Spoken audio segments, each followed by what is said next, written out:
Ала Букада мугалим окуучулардын колуна 17 жолу ийне сайган. Билим берүү министрлиги окуя Ак-Коргон айылындагы номер 40 Чыңгыз Айтматов атындагы мектепте орун алганын ырастады. Маалыматка ылайык, кыргыз тили жана адабияты сабагын өткөн мугалим тапшырма аткарбагандыгы үчүн 5-класстагы 3 окуучунун колуна ийне сайып коркутуп көргөн. Чыңгыз Айтматов атындагы мектептин мугалими окуучуга карата 17 жолу ийне сайган деп айтылып жатат. Бул иш боюнча тергөө иштери башталып, териштирүүлөр жүрүп жатат.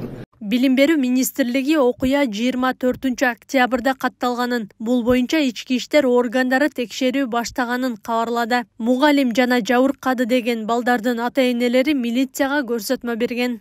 Мектеп мугалими мектеп окуучуларына кол жазмаңарды оңдогула, эгер кол жазмаңарды оңдобосоңор, мен силердин колуңарга ошол ийне менен саямын деп коркуткандыгын айткан. Жана ошондой эле бир окуучунун колуна 1-2 жолу ошол өзү кийип жүргөн кийиминдеги төнөгүчтүн ийнеси менен 1-2 жолу колуна сайып койгондугун билдирген. Ала Бука райондук ички иштер бөлүмүнүн тергөө кызматы тарабынан окуянын жагдайына жараша дагы кошумча иштер алып барылат. Ала Бука райондук билим берүү бөлүмү окуя боюнча териштирүү жүргүзүп, мугалим убактылуу иштен четтетилген. Бирок жабыркады деген 3 окуучунун ата-энеси мугалимге доосу жоктугунда билдиришүүдө. Райондук билим берүү бөлүмүндө Чыңгыз Айтматов мектебинин директорунун администрация мүчөлөрүнүн 5-класснын класс жетекчиси, кыргыз тили жана адабияты мугалими, жабыркаган балдардын ата-энелеринин катышуусунда жыйналыш өткөрүлдү. Мектеп директорунун буйругунун негизинде Асанова тергөө иштери аяктаганга чейин кызматтан четтетилди. Акыркы кездери мугалим менен мектеп окуучуларынын ортосунда пикир келишпестиктер коомчулукта ар кандай кайчы пикирлерди жаратып келет. Серепчилер окуучуларга тарбия берүүнү мугалимдерге гана оодарбастан, бул процесске ата-энелер дагы активдүү катышуусу керектигин айтып келишет.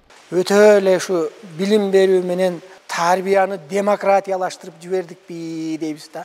Өтө эле.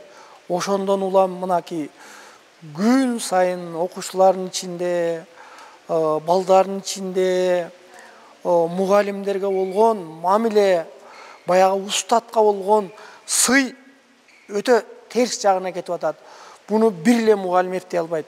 Муну ата-эне, коомчулук, керек болсо ушу президентибизге чейинки кишилер бул маселеде өздөрүнүн оюн айтып, анан окуучуларды бир жөнгө салышыбыз керек. Буга чейин Жалал Абад шаарындагы мектептердин биринде 11 жаштагы кыз уюлдук телефонун мугалим алып койгондуктан 2-кабаттан секирип кеткен. Анын сол буту сынып, ооруканага түшкөн болчу. Ал эми өткөн жылы Сузакта сабак учурунда мугалим окуучу кызды сабаган учур катталган эле.